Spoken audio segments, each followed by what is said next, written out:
big summer of cricket ahead, and Cricket 360 is here to take a look at all the big issues surrounding the great game. Here's what's ahead on today's agenda. The rise of 2020 cricket in Australia through the Big Bash League. Does it spell trouble for Test cricket? The panel looks at the facts, figures and opinions surrounding cricket's new frontier. I'm Mitch Wind, that's Jay Singh, he's Mitch Deacon. It's cricket from all angles.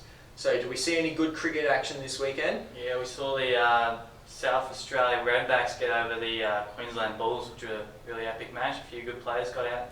Alex Ross, very impressive, 88 not out, and Kane Richardson, a man of the match performance with 5 for 35.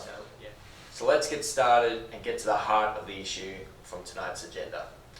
Test cricket in Australia faces a unique issue in that the revenue generated for a home series is almost entirely dependent on who's touring. When less popular teams visit, such as New Zealand and the West Indies, who are touring this summer, Cricket Australia finds itself in a position where the sport generates less interest and therefore affects the television viewership figures as well as gate attendances. Cricket Australia usually records big profits in seasons when England and India tour here, which balances the losses when these less popular teams visit. And I believe Mitch here has a case study to show us about the 2005 Ashes series and the motivations for attendance. Is that right, Mitch? Yeah, that's right, Mitch. I had a look at a case study conducted by Bennett, Ali Chowdhury and Mosley, and it looked at the motivations for 427 participants from England. They just looked at the motivations for them to watch the 2005 Ashes series. So out of the 427 participants selected randomly, the findings came out, and the number one reason for the motivation to watch the Ashes series was the intensity at which the Ashes is followed. So that can be through media, through newspaper, through any type of thing, through friends, family, etc. The number two reason, which closely followed that, was prior involvement with cricket and the sport itself. That's kind of obvious. You've played cricket, you're obviously going to take an interest in it. And lastly, third came in the enthusiasm for general sport. So just general sports jocks, fanatics can all take an interest in the sport itself and get a real kick out of watching it. So what this information tells me is that to gain television viewers, the event needs to be built up through promotion and advertisement in the newspaper and TV, and the TV ratings and the ticket sales for the test match will both increase. Very good. And just to add on that, really television attendance is very important for all sports, but for cricket as well. Large television viewing figures are vital for cricket as they raise the financial value of future broadcasting rights. They enhance the attractiveness of cricket to commercial sponsors. They facilitate merchandising and stimulate coverage to newspapers and other non-broadcast media. Just on that, I'd like to say that if the ratings increase, the TV rights going into the next bargaining agreement with Channel 9 or whoever it may be, it's going to increase, and the player payments will increase, which will benefit everyone over the years. I guess now we want to look at the attendances, and more specifically I want to focus on last year's test series between India and Australia. So obviously last year there was the passing of Phil Hughes in unforeseen circumstances, and through that the Brisbane test was put forward, which ultimately did affect the crowds. On day one we had 15,542 on day one. Day 2 we had 8,966, day 3 9,394, and day 4 10,362. So overall it was a pretty average crowd, but due to the pushing of the schedule, it was hard for people to accommodate to the situation that occurred with Phil Hughes. There was debate on Perth hosting the first test, and the CEO of the WACA, Christine Matthews, said that she was confident that the WACA would have produced better crowds for the first test over the Gabba. She also said that she sets out over 2 days. They generally sell out the ground with up to 20,000 people attending first 2 days. You take this back to 2011 as well, where India were thumped by Australia in 3 days, and the crowd drew about 49,502 over 3 days. As far as the TV ratings, we managed to look at the Melbourne Test specifically. 7.1 million people watched the Melbourne Test, Boxing Day Test over the 4-day period. Alright, so all this really shows that it's important for Cricket Australia to ensure strong crowd attendance for Test cricket, but also it's incredibly important that they maintain healthy viewership figures on television for corporate and financial reasons. The point is compounded when considering that 60 to 75% of revenue stems from media rights deals. If television viewership numbers begin to slip, Cricket Australia's ability to negotiate for better rights would diminish as media organisations consider whether cricket is worth it if they want to spend billions on media rights deals. Fortunately for Cricket Australia, the important figure of television viewership is strong for the moment. As Jay mentioned, 7.1 million people watching Test match cricket in Australia is healthy for the moment, and hopefully we'll see continue this summer with the New Zealand and West Indies tour of Australia. It is not just in Australia where limited overs cricket is being used as a money-making strategy for cricket boards. The rise of the Indian Premier League and the Board of Control for Cricket in India has arguably been more significant than that of any other cricketing nation on earth. In fact, the BCCI have become so successful they have become the richest sports body in the world, and the IPL is a rival to the English Premier League and the National Basketball Association. The idea that a domestic cricket competition such as the IPL can financially compete with super leagues such as the EPL and NBA is testament to the growing popularity of the 2020 format and the growing power of the BCCI. Yeah, just in addition to what Mitch had just said, it's quite funny when you consider how much the Indian Premier League borrowed of Kerry Packer's World Series cricket, and how it's just quite ironic that how it's eventually going to lead to one day international's extinction from cricket altogether. Yeah, you know, you consider IPL. It's been a revolution, world cricket. You know, just the money on offer to the players and the exposure gets worldwide. It's really unlike anything we've ever seen in cricket, really since the World Series cricket days.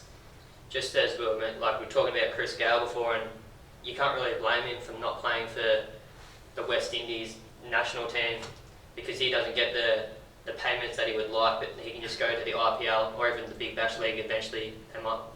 Their revenue, their payments might go up, and he can just get as much money as he wants. Yeah, these 2020 Super Leagues, they're really allowing players to, you know, earn a living, where, especially Chris Gale and the West Indies, this is a pretty common occurrence these days, where the West Indies board and the issues they've been having with player contracts and payments, you know, players, you really can't blame them for, you know, taking their trade and, you know, selling them to the highest bidder. Despite the ongoing issues faced by cricket administrators to attract crowds to Test matches, it can be argued that Test cricket is not necessarily the format of the game that is most in danger.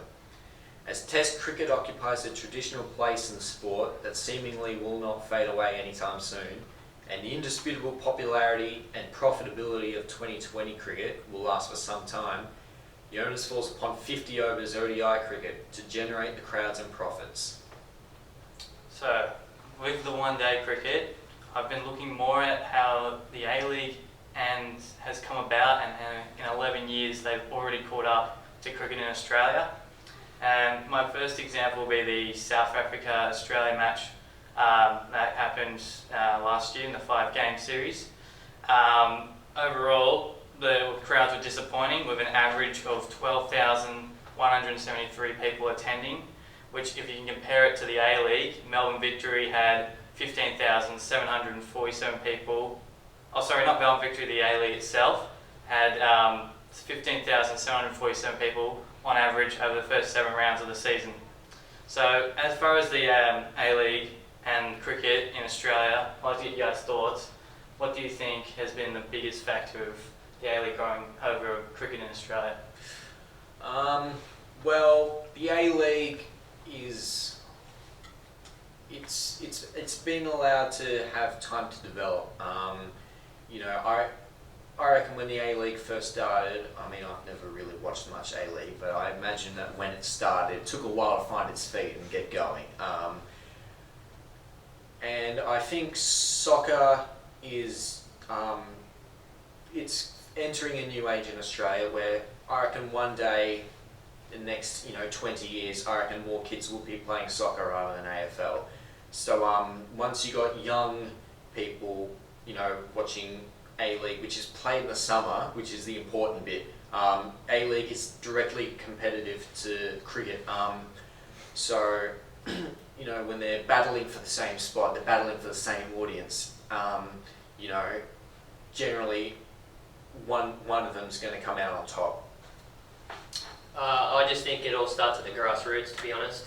You look back to 2006 when John Aloisi kicked the goal to put Australia through the World Cup.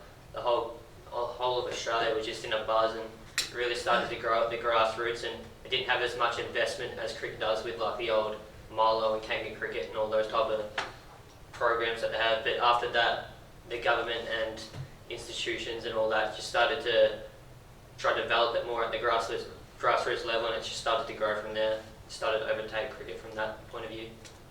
One thing I'd just like to add, I mean, yes, the crowds for the Australia-South Africa series, they were disappointing, but I think that was also more to do with the fact that it was sort of not really in the peak cricket time during the middle of summer. It was like late October, early November, and I think like the crowds, they just watched a full footy season. The Matador Cup had happened in Sydney. And I think people weren't really ready for the a full 5-match series against South Africa. But that, not to say that's not disappointing. I mean, it's the world number 1 and world number 2 teams. You'd expect a big crowd, to watch, such legends as, A.B. de Villiers.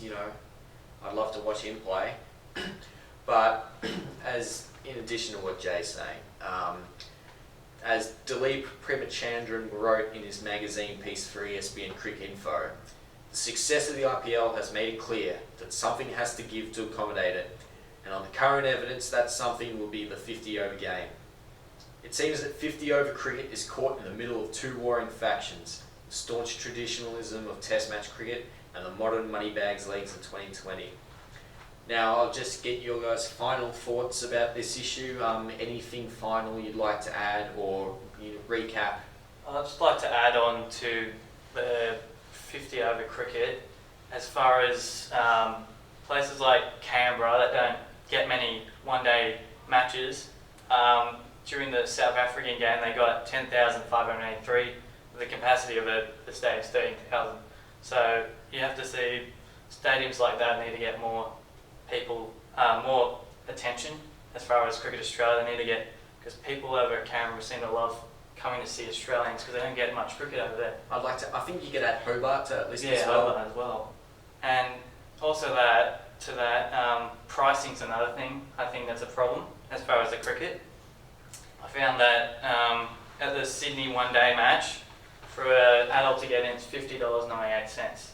Compared to a A-League game, you can get in for $22.40 for an adult. So you have to see the pricing is becoming ridiculous, and they're not making much revenue because of that, because there's so low crowds. Mm-hmm. Mitch, anything you'd like to add?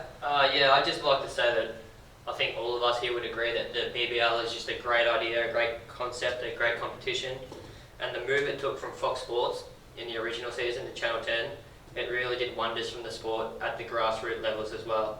The sport just started to grow throughout the country, and I think it's just going to keep getting bigger and bigger. Yeah, when you take a limited audience and just give it to everyone, the only way you can go is up. So, wrapping up, Test cricket in Australia can generate massive crowds and profits when the circumstances are just right. Otherwise, it is up to the new kid on the block, the Big Bash League, to make up for the losses that other series incur. With a strong television presence and the development of a young, family-friendly fan base, the BBL should be able to sustain this for some years to come. The role of 50-over cricket, however, remains to be seen. It appears that the cricket community has moved on to a brave new world of 2020. Thank you for joining us on Cricket 360. We'll be back next time. Hope to see you then. Goodbye.